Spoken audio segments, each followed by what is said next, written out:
और बाराबंकी से दिल दहला देने वाली खबर, एक 19 साल की लड़की की हत्या की गई और फिर उसकी लाश को बोरे में भरकर हत्यारे भाग गए। बाराबंकी के रामनगर थाना क्षेत्र इलाके का पूरा मामला है। खबर के अनुसार यह लड़की घर से किसी काम के लिए निकली थी, लेकिन घर नहीं पहुंची। उसी की लाश मिलती है। पुलिस मामले की जांच में जुटी है। अभी तक ये साफ नहीं हो पाया कि दरअसल लड़की की हत्या किसने की। एसपी अरविंद चतुर्वेदी मौके पर पहुंचे हैं और वो जानकारी मीडिया को दे रहे हैं। आप भी सुनिए।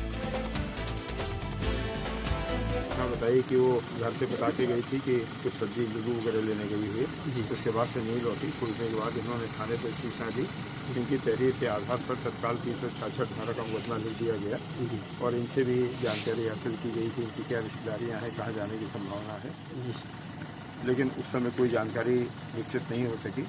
आज अपराह्न एक सूचना जो पास के एक गांव है, यहाँ से करीब 3-3.5 किलोमीटर दूर का गौरी चक गाँव है, वहाँ पर एक बोरा संदिग्ध स्थिति में मिला, जिसको खोलने पर एक शव मिला उसमें लड़की का, जिसकी पहचान इनकी लड़की के रूप में हुई है।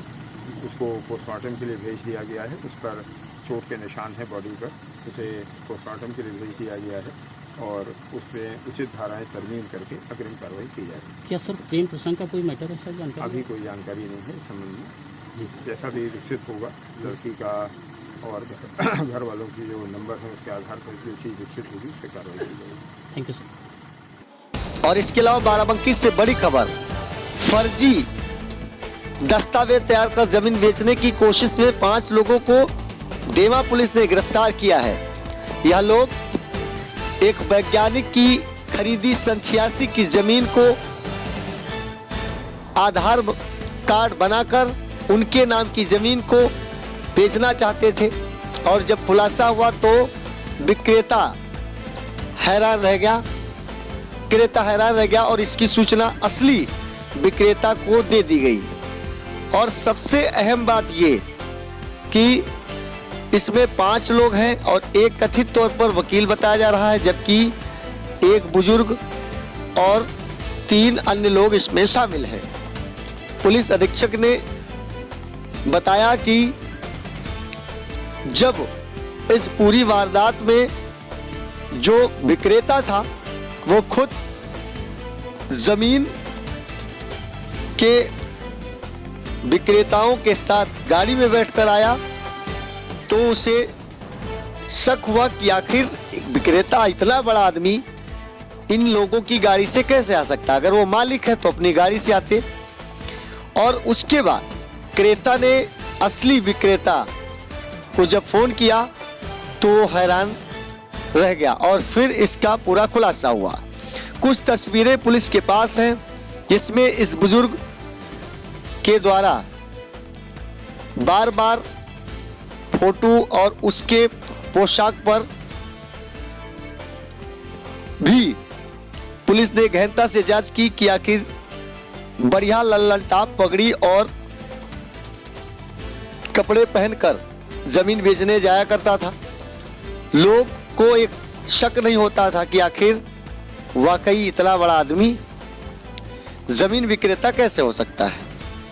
पुलिस ने इसमें पैन, आधार कार्ड और कई दस्तावेज बरामद करते हुए खुलासा किया है। लेकिन बड़ा सवाल ये कि आधार में संशोधन की प्रक्रिया तो है, इस आधार को संशोधन कराने के लिए आखिर वो कौन कौन से दस्तावेज हैं जिनकी मदद से इस व्यक्ति ने अपने आधार को संशोधित किया और उसके बाद उसने अपने आधार को अपडेट करा लिया। यह भी एक बड़ा सवाल है। तो बाराबंकी पुलिस ने 5 लोगों को गिरफ्तार कर जेल भेजा है और इस घटना का खुलासा किया है। और इसलिए आपको भी सावधान रहने की जरूरत है। समय समय पर आप भी अपनी जमीन को चेक करते रहिए कि कहीं इसी तरह के जालसाज आपकी जमीन पर गिद्ध निगाहें तो नहीं रख रखे हैं। एसपी अरविंद चतुर्वेदी इस पूरे मामले की जानकारी दे रहे हैं, आप भी सुन लीजिए। पैन कार्ड बरामद हुआ है। इस संबंध में जानकारी हुई कि एक ऐसे व्यक्ति का पैन कार्ड तैयार किया गया जिसका आधार कार्ड तैयार किया गया जिसका अरुण कुमार सिंह वास्तविक से कोई लेना देना नहीं है। एक इम्पोस्टर की तरह से वो जगह जगह ज़मीन को बेचने के प्रयास में इस गैंग के साथ शामिल रहा, इसलिए उसको आरोपित किया गया है इस मामले में। इसके जो सूत्रधार हैं उन्होंने अपने गैंग के साथ बहुत योजनाबद्ध तरीके से आधार पैन के साथ साथ बैंक में अकाउंट खोला, जिससे कि इस ज़मीन की कूट रचना द्वारा बिक्री का पैसा उसमें जमा कर हेरा फेरी की जाए। उस बैंक अकाउंट में भी आज गिरफ्तार कई लोग सम्मिलित रहे हैं, उनकी जिम्मेदारी का निर्धारण विवेचना के दौरान किया जाएगा। इस पूरी प्रक्रिया, इस पूरे केस को विकसित करने में हमारे देखिए, मैं अभी आधार में कोई लूपहोल है इसके बारे में कोई टिप्पणी नहीं करूंगा, ये भारत सरकार का विभाग है। लेकिन एक तथ्य जानकारी में आया है कि एक सुविधा लोगों को फैसिलिटेट करने के लिए ज़रूर है कि आधार में जो नाम दिया है उसमें आंशिक या पूर्ण परिवर्तन किया जा सकता है। ये फ्रॉडस्टर्स ने ऐसा प्रतीत होता है अभी प्रथम दृष्टया कि उस जो ये सुविधा है इसको लूपहोल बनाकर इसका प्रयोग किया है, जिससे कि एक ऐसा व्यक्ति जिसका वास्तविक अरुण कुमार सिंह से कोई मतलब नहीं है, ऐसे व्यक्ति को खड़ा करके उन्होंने एक कूटरचित डॉक्यूमेंट तैयार किया है, जिसके आधार पर इस जमीन को कूट रचना द्वारा बेचा जा सके। सर क्या ये तो इन्होंने जो अपराध किया है उसमें गिरफ्तार हो रहे हैं। जहाँ तक अनप्रोफेशनल मेडिकल प्रैक्टिशनर की बात है, उसके संबंध में CMO बाराबंकी को रिपोर्ट दी जा रही है, जिससे कि वो अपने स्तर से इसकी जांच करके अग्रिम कार्रवाई करें। क्या